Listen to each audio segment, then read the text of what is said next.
ინდოეთში ოფიციალური ვიზიტის ფარგლებში პარლამენტის თავმჯდომარე ინდოეთის საგარეო საქმეთა მინისტრს შეხვდა განიხილეს საერთაშორისო და რეგიონული გეოპოლიტიკური გამოწვევები, ასე საერთაშორისო ვაჭრობისა და ინვესტიციების საკითხები. ამ წუთებში შალვა პაპუაშვილი აკეთებს მედიასთან კომენტარს. პირდაპირ ეთერში გთავაზობთ. შალვა, პირდაპირ ეთერში ვართ. დავიწყოთ ოფიციალური ვიზიტის პირველი დღე ინდოეთის დედაქალაქში. შეხვდით თქვენს კოლეგას, პრინციპში რომლისგანაც მიიღეთ პირადად მოწვევა ჯერ კიდევ ტაშკენტში. რომ გითხრათ, რა იყო ის მთავარი თემები, რაზეც ისაუბრეთ და ზოგადად ამ ვიზიტის მნიშვნელობა? უბრალოდ ხოლისა იმ გულთბილი დახვედრის ფონზე, რომელიც ჩვენ გვქონდა ინდოეთის პარლამენტში, აღსანიშნავია, რომ ეს არის პირველი მაღალი დონის ვიზიტი ინდოეთში. რა თქმა უნდა, მიზანი მათ შორის ამ ვიზიტის არის, რომ მისცეს იმპულსი ჩვენ მომხრე ურთიერთობებს, საპარლამენტო ურთიერთობებს და მე იმედი მაქვს, რომ ინდოეთის პარლამენტის თავმჯდომარეც მალე გვეწევა საქართველოში. ჩვენ ვისაუბრეთ საპარლამენტო თანამშრომლობაზე, ბევრ საკითხთან დაკავშირებით. ინდოეთი მსოფლიოს მეოთხე ეკონომიკა არის და არის ერთ-ერთი მთავარი სავაჭრო პარტნიორი შუა დერეფნის გამოყენების კუთხით. ეს პოტენციალი, რომელიც ინდოეთს აქვს იმისთვის, რომ გამოიყენოს შუა დერეფანი, არის ძალიან დიდი და ვისაუბრეთ პარლამენტებს შორის ამ მხრივ თანამშრომლობაზე, კერძოდ კომიტეტებს შორის სექტორულ თანამშრომლობაზე და შეხვედრებზე. მოვიწვიეთ ჩვენი ინდოელი კოლეგები საქართველოში, რათა საგარეო დარგობრივი ეკონომიკის კომიტეტებთან ერთად გაიმართოს ერთობლივი ეცდომები, ვისაუბროთ იმ საკანონმდებლო ჩარჩოზე, რომელიც არსებობს და უნდა წაახალისოს მათ შორის შუა დერეფნის გამოყენება და ასევე ვისაუბროთ ორმხრივ თანამშრომლობაზე პარლამენტებს შორის. ჩვენ ასევე გვქონდა შესაძლებლობა რომ დავსწრებოდით პარლამენტის საშემოდგომო სესიის პირველ სხდომას და სადაც პარლამენტის თავმჯდომარე და წევრები მოგვესალმენ. რა თქმა უნდა, ეს განსაკუთრებით მნიშვნელოვანი მომენტი იყო, როდესაც საქართველოს პარლამენტი წარმოდგენილი არის ინდოეთის პარლამენტის სესიაზე. ბატონ შალვა, თქვენ შეხვდით საგარეო საქმეთა მინისტრთან, მათთან დისკუსიის მთავარი თემა რა იყო ამ ნაწილში და ერთს დავაზუსტებ, თუ იყო საერთაშორისთან დაკავშირებით საქართველოში, საერთაშორისო ფუნქციონირებასთან დაკავშირებით საუბარი, უვიზომინოსოზე და ასე შემდეგ. ჩვენ ინდოეთმა შარშან, როგორც მიიღო გადაწყვეტილება საქართველოში საელჩოს გახსნასთან დაკავშირებით და ესეც მნიშვნელოვანი არის, რომ პირველად ჩვენი ორმხრივი ურთიერთობის ისტორიაში ინდოეთს ეყოლება რეზიდენტი ელჩი საქართველოში და ჩვენ დღეს გქონდა მათ შორის ამაზე საუბარი ელჩის დანიშვნასთან დაკავშირებით და პროცედურა უკვე მიმდინარეობს და უახლოეს მომავალში მოხარული ვიქნებით მივიღოთ ინდოეთის ელჩი თბილისში როგორც რეზიდენტი ელჩი. გარდა ამისა, რა თქმა უნდა, საუბარი გქონდა ორმხრივი ურთიერთობის დინამიკაზე, ცოტა ხანში გაიმართება საგარეო საქმეთა სამინისტროებს შორის საგარეო პოლიტიკური კონსულტაციების მორიგი რაუნდი. მნიშვნელოვანი არის როგორც ვიზა ლიბერალიზაციის მიმართულება, ასევე თავისუფალი ვაჭრობის მიმართულებით მუშაობა. ვისაუბრეთ იმ პოტენციალზე, რომელიც საქართველოს რეგიონს შუა დერეფანს გააჩნია და აქვს ინდოეთისთვის, მათ შორის ინვესტიციების მიმართულებით და ძალიან მოხარული ვარ, რომ საგარეო საქმეთა მინისტრთან, რომელიც საქართველოში ნამყოფი არის და ამაზეც ჰქონდა საუბარი, ჰქონდა ძალიან მეგობრული გასვლა. ევროკომისიამ მხარი დაუჭირა შავი ზღვის წყალქვეშა კაბელის პროექტს. თქვენი პოზიცია ამ საკითხზე რამდენად მნიშვნელოვანი არის ეს პროექტი საქართველოსთვის? თავისთავად ჩვენ მართალია ზოგიერთი ევროკომისიის მხრიდან, რომელსაც თავისი პირადი დამოკიდებულება აქვს ქართველი ხალხის მიმართ, უარყოფის გულისხმობ. ხედავთ ცდილობებს, რომ არ შეიმჩნიონ გეოგრაფია და შეხვედრები შავი ზღვის და რეგიონის საკითხებზე მოაწყონ საქართველოს მონაწილეობის გარეშე, მაგრამ გეოგრაფიას ვერ დამარცხებენ, საქართველოს ვერ გადაახტება ვერავინ რეგიონულ თანამშრომლობის მნიშვნელობით, ასე რომ ეს მნიშვნელოვანი პროექტი უპირველეს ყოვლისა არის ევროკავშირის წევრი ქვეყნების ინტერესებში და ამიტომაც რა თქმა უნდა ეს პრიორიტეტი ვერსად ვერ წავა. ის კაბელი, რომელიც მაწვავენ კაბელი, შავი ზღვის კაბელი, რომელიც მას უნდა დააკავშიროს საქართველოს რუმინეთთან და რომელმაც უნდა მისცეს შესაძლებლობა რეგიონიდან მწვანე ენერგიის გადაცემისა ევროკავშირში, უპირველეს ყოვლისა ევროკავშირის მოსახლეობის ინტერესებში არის და ზუსტად ამას გულისხმობ ჩვენ გონივრულ თანამშრომლობაზე, როდესაც ნაცვლად რაღაც აქტივიზმისა, რომელსაც ხანდახან ხედავთ ხოლმე ზოგიერთი ევროკომისიის მხრიდან, გვაქვს აბსოლუტურად გონივრულ საქმიან დამოკიდებულებას საქართველოსთან და რეგიონთან მიმართებით.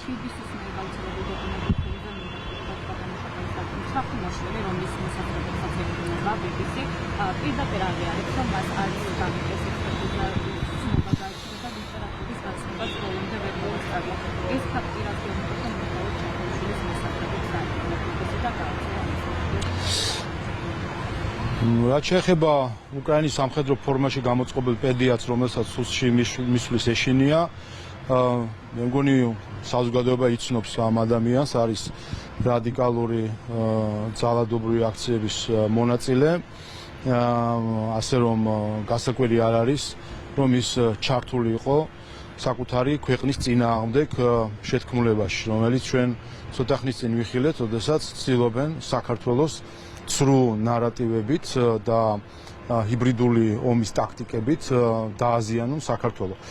ჩვენ განვცხადეთ კიდევაც, რომ ამ ცილისწამების წინააღმდეგ სამართლებრივადაც ვიმოქმედებთ, რათა BBC, რომელიც უკვე მერამდენედ იქნა ხილებული ცილისწამებაში და აგერ წინელის, როგორც ჩანს, 5 მილიარდიანი დავა ტრამპთან, არ ვიცი რაც დაიმატებს და რაც არ დაიმატებს, მაგრამ მის რეპუტაციას ნამდვილად ბევრ რამეს აკლებს უკვე დიდი ხანია.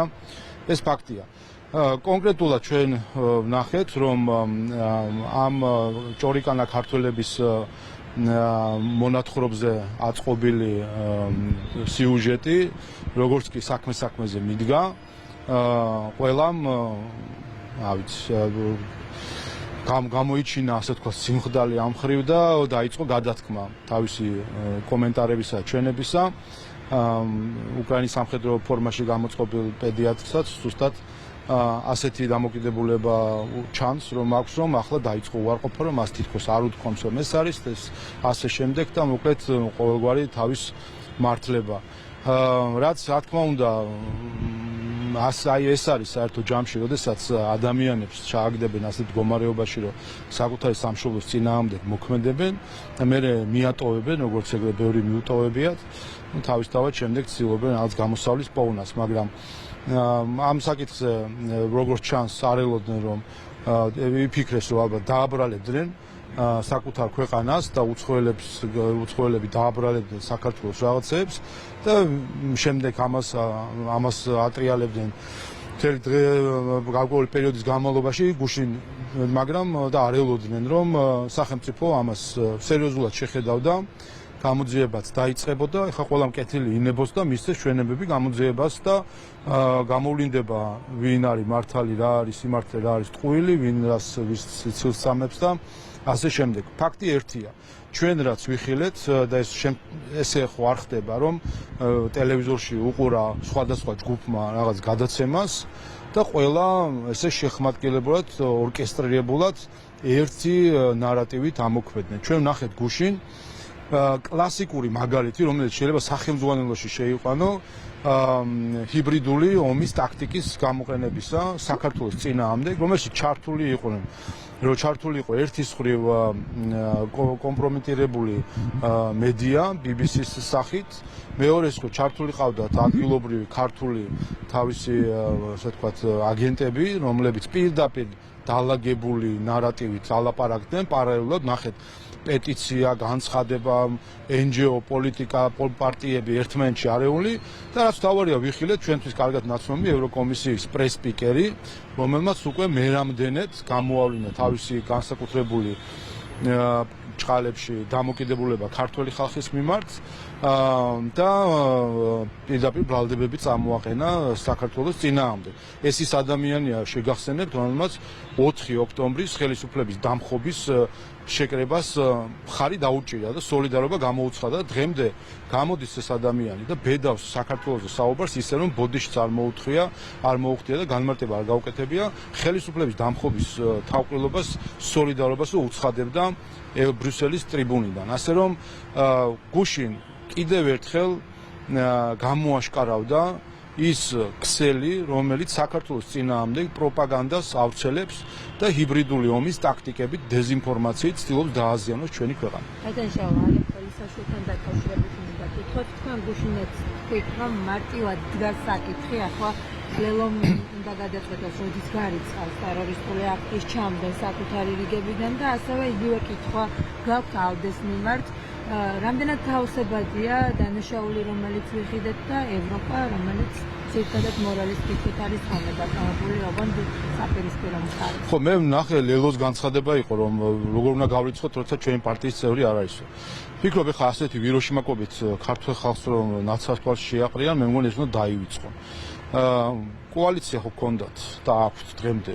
არ ვიცი, ალეკო ელისაშვილი მათ სახე და ვიცე-მეერობის კანდიდატი იყო. და აქვთ ერთობა, გამოვიდნენ და თქვა, კითხვა არის მარტივი, ალეკო ელისაშვილი არის მათი გუნდის წევრი თუ არ არის. ადამიანი, რომელიც აღიარებს ტერორისტული აქტი ჩაიდინა, რჩება თუ არა, ამ გინდა პარტია დაარქვან, გინდა გუნდი დაარქვან, გინდა კოალიცია დაარქვან. რჩება თუ არა მის წევრად, თუ დაიშალა მათი გაერთიანება ამ პარტიასთან, ეს ერთი და მეორე, ერთიანი პარტიული სიით გამოდიოდნენ არჩევნებს. რა თქმა უნდა, ეს არის ერთი გუნდი და რა თქმა უნდა გაემიჯნონ, უნდა გარიცხონ ტერორისტი საკუთარი რიგებიდან. რაც შეეხება ალდეს, რა თქმა უნდა, ლელო და ამ კოალიციის ნაწილები, როგორც არიან ალდეს წევრები, ზუსტად ალდეს წევრი არის ამითი, მათ შორის ადამიანი, რომელიც აღიარებს ტერორისტს. ასე რომ ალდე, რომელმაც გუშინ კიდევ ერთი დეზინფორმაცია გაავრცელა საქართველოსთან დაკავშირებით, არც კი იმჩნევს, რომ ტერორისტი არის მათი გუნდის ნაწილი. აბა გაემიჯნონ. ასე ამ საკითხს ესე ადვილად ვერ მოიცილებენ, ასე რომ კიდევ ერთხელ ლელომ კაფიოთ უნდა განაცხადოს. რიცხავენ თუ არა ადამიანს, რომელმაც აღიარა ტერორისტული აქტის ჩადენა საკუთარი რიგებიდან და იგივე უნდა კაფიოთ განაცხადოს ალდემ. თუ არ იქნება ეს განცხადება არც ერთი, არც მეორე მხრიდან, ჩვენ ჩავთვლით, რომ ეს არის პოლიტიკური გუნდი, რომელსაც საკუთარ გუნდში ჰყავს ტერორისტი. ლელოს შემთხვევაშიც და ალდეს შემთხვევაშიც არ იქნება გამიჯნა, იქნება მათი გუნდი, როგორც ტერორისტის თავშესაფარის მიმცემი გუნდი. სააკაშვილმა თქვა, რომ მისი პოზიციით ეს იყო დადგმული სპექტაკლი ერთგვარად, სადაც ყველას თავისი როლი ქონდა და ახლა ხალხი ამას არ ჭამს. მის ციტირებას ვახდენ, ის ფიქრობს, რომ ეს იყო რაღაც დადგმული სპექტაკლი. რისი თქმა უნდა მას? სააკაშვილის კომენტირება ხაქ რთული არის ამ საკითხთან დაკავშირებით. ადამიანი თავად აღიარებს, ხომ, რაც გააკეთა, ყველაფერს აღიარებს. ეს არ არის პირველი შემთხვევა მისი მხრიდან ძალადობისა. შეგახსენებთ პარლამენტში მის მხრიდან ძალადობა, შეგახსენებთ მის ძალადობას, რომელზეც კიდე მიდის სასამართლო პროცესი თუ გამოძიება და ყოველ ჯერზე ლელო, ალდე, ბრიუსელი, ევროპა მას ხელს აფარებდა. აი აქამდე მივიდა საქმე და კიდევ ერთხელ მე ყველა ევროპელ ელჩს ამას ვეუბნებოდი ყოველ ჯერზე.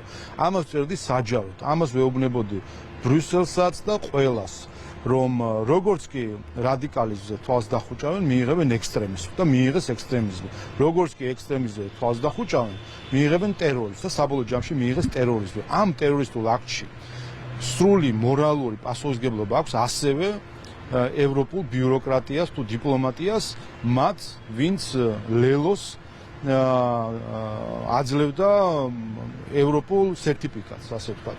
და არც ერთი მათი განცხადება არ გვასწროს, თუნდაც ელისაშვილის მხრიდან წამოსულ ძალადობას, არც ერთი, ნული. და მე ბევრჯერ მithქვამსო, ძალადობის არ დაგმობა იწევს შემდეგ არის მომავალი ძალადობის წაქეზება. ზუსტად ეს მიიღო ევროკავშირის საელჩომაც და სხვა დროს ხმამაღლა მოსაუბრე ელჩებმა თუ ევროპელმა პოლიტიკოსებმა გაუჩუმდნენ ელისაშვილს წინა ძალადობებში. აი მიიღეს ტერორიზმი და ამ ტერორიზმის სრული მორალური პასუხისმგებლობა არის ახლა ევროპის მხრებზე. მეორე მხრიდან კითხავთ, ალეკო ელისაშვილიცა პარლამენტში შემოვიდა, შედარებით კონსტრუქციული ოპოზიციონერი იყო, თქვენ იყავით თქვენში პარლამენტის თავმჯდომარე, შემდეგ გახსოვთ, რაც მოხდა პარლამენტში ინციდენტი და ახლა ეს შემთხვევა, თავად ამბობს, რომ ეს არის მისი მხრიდან პროტესტი. რეალურად ბევრი ვერსია მოისმინეთ ალბათ თქვენც როგორც ჩვენს ამ ადამიანთა მიმართებაში ეს არის მისი მხრიდან პროტესტი ეს არის მართული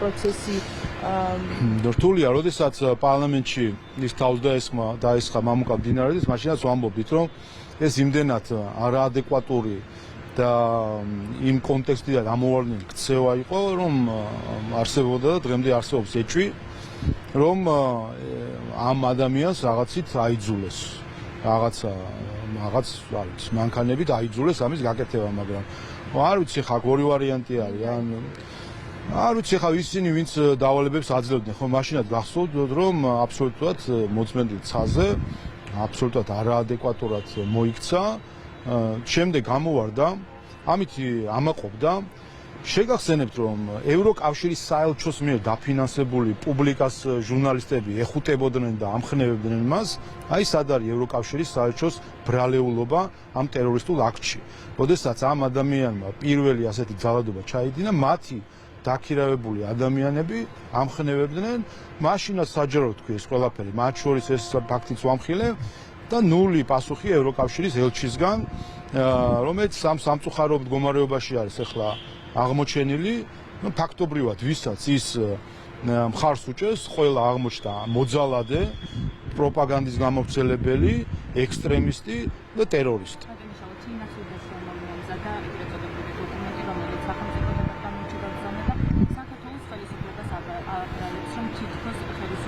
ირანულ კომპანიებს ეხმარება სანქციებთან აგრეთვე აღლაში მიზეზად მოყავს საგარეო ვაჭრობა სტატისტიკები ირანში რეალობა როგორი არის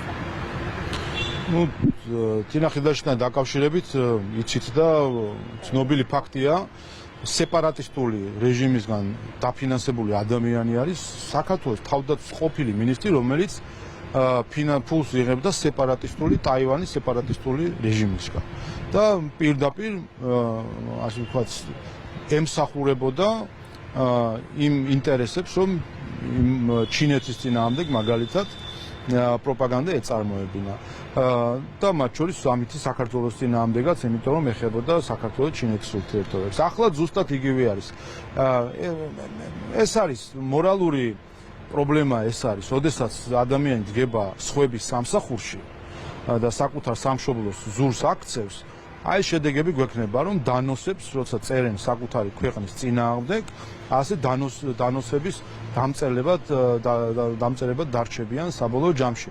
კიდევ ერთხელ, მან რაც საკუთარ თავს დამართა იმით, რომ ჩადგა ხან სეპარატისტული რეჟიმების თუ სხვათა სამსახურში და ავრცელებს მათ ნარატივებს და უქმნის ყალბ საინფორმაციო საფუძვლებს ასე ვთქვათ რომ ეს ნარატივები გავცოდეს ესეც საბოლოო ჯამში არის ის დასასრული რომელიც ელის ყველას ვინც საქართველოს ზურგს აქცევს და ბატონ შალომინდა გითხოთ გიორგი ბარჩაშვილთან დაკავშირებით კიდევ ერთი სისხლის სამართლის საქმის განხილვა დაიწყო სახელმწიფო ჰესის საქმეს და ბარჩაშვილისთვის ეს საქმეც პოლიტიკურია აქამდეც გვესმება მისგან რომ ის პოლიტპატრონად თვლის თავს ამას ამბობს ოპოზიციაც რომ პოლიტიკურია მორიგი საქმე ბარჩაშვილის მიმართ და შეგიძლია ეს თქვა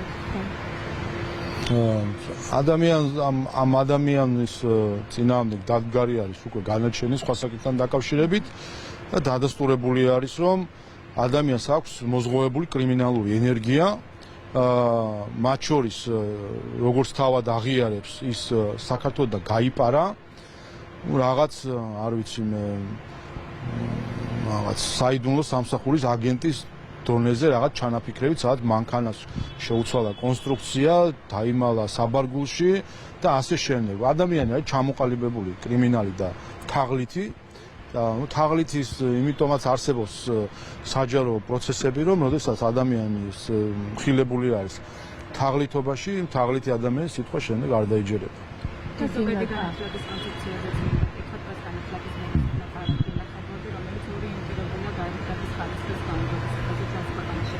განსაკუთრებული არის მასშტაბური რეფორმა, როგორი არის საქართველოს ხელები ამ მიმართულებით? ერთ-ერთი უმნიშვნელოვანესი რეფორმა არის, რომელსაც ქართული ოცნება ხალხის მანდატით ატარებს და ზუსტად ეს დავპირდით ჩვენს ამომრჩევლებს, მათ შორის საპარლამენტო არჩევნების წინ რომ განათლების რეფორმა იქნებოდა პრიორიტეტი და ზუსტად ამას დაუჭინა მხარი ჩვენმა ამორჩეველმა.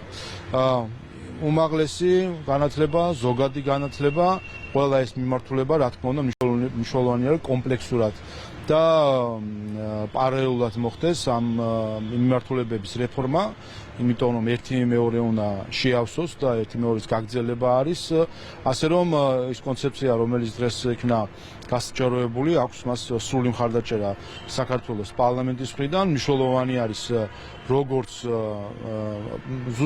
თავარი, რა თქმა უნდა, ინფრასტრუქტურულ საკითხებთან ერთად, რომელზეც ცალკე კიდევ გეგმაც არსებობს და მიყვება სახელმწიფო გეგმაზომიერად ინფრასტრუქტურულ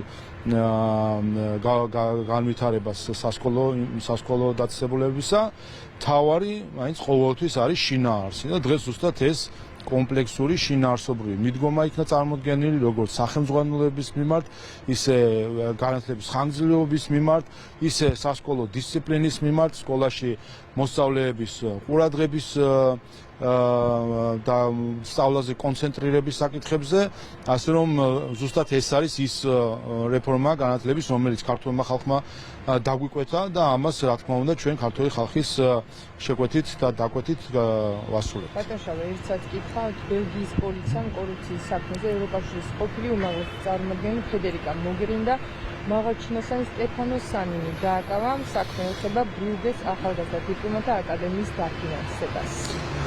ხო, აქ გასაკვირი არაფერი არ არის, ეს არ არის პირველი სკანდალი ევროკომისიასთან დაკავშირებით და ევროკავშირის სხვა სტრუქტურებთან დაკავშირებით. კორუფცია როგორც ჩანს ჩვეული მოვლენა არის, ჩვენ ნახეთ მანამდე იუსტიციის კომისარის წინააღმდეგ საქმეები, ევროპარლამენტის წევრების წინააღმდეგ საქმეები, ასე რომ ბელგიის პოლიციას ბევრი საქმე აქვს ამ მხრივ, იმიტომ რომ ევროკავშირის შიდა სტრუქტურებით ხედავთ რომ ვერ უზრუნველყოფს რომ კორუფცია არ იყოს ევროპულ სტრუქტურებში და ჩვენც რა თქმა უნდა ეჭვი გვაქვს ბევრ საკითხთან დაკავშირებით და არაერთხელ გვითხოვს რომ მათ შორის საქართველოში NGO-ების ფარული დაფინანსებაც რა თქმა უნდა არის პირდაპირ ნოყიერი ნიადაგი კორუფციისთვის და რა თქმა უნდა არსებობს ეჭვი რომ აქ კორუფციასთან გვაქვს საქმე, როდესაც ფარულად ხდება დაფინანსება საქართველოში სხვადასხვა ორგანიზაციების და მათ შორის გაუმჭვირვალობის სურვილი და ფარულობის სურვილის ერთ-ერთი განმაპირობებელი ჩანს რომ შესაძლოა იყოს ასევე კორუფციის კვალის წაშლა და იმ მტკიცებულებების არ გამოაშკარავება საზოგადოებისთვის, რომელიც აჩვენებს რომ მაგალითად თანხების განაწილება საქართველოში ხდება მიკერძოებით, ფავორიტიზმს აქვს ადგილი, არსებობს კონკრეტული ჯგუფები და ამაზე ხშირად საუბრობენ მათ შორის ქართული არასამთავრობო ორგანიზაციები, რომლებიც არ მიეკუთვნებიან მილიონერი არასამთავრობო ორგანიზაციების რიგს, კითხეთ მათაც აბსოლუტურად ასე ვთქვათ ღია საიდუმლოება არის, რომ არსებობს რამდენიმე მდიდარი NGO, გამჭვირვალობა, ისფედი და მსგავსი NGO-ები, რომელსაც არათუ მონოპოლიზირებული ჰქონდათ უცხოური ფულის მიღება, არამედ ისინი იყვნენ მათ შორის, ვისი დასტურიც უნდა ქონოდა ზოგიერთ დონორს, იმისთვის რომ მიეღო ზოგიერთ მცირე NGO-ს და მათი კეთილგანწყობა რომ მიეღოთ თანხები. ასე რომ რა თქმა უნდა არის ეჭვი, რომ საქართველოში ფარული დაფინანსება NGO-ების მათ შორის განპირობებული იყო იქით, რომ აქ არსებობს კორუფციული სქემები, როდესაც ფული ნაწილდება არა საჭიროების და დამსახურების, არამედ პატრონაჟის, ფავორიტიზმის და შესაძლოა ფულის არალეგალური შემოსავლის მიღების სურვილითაც.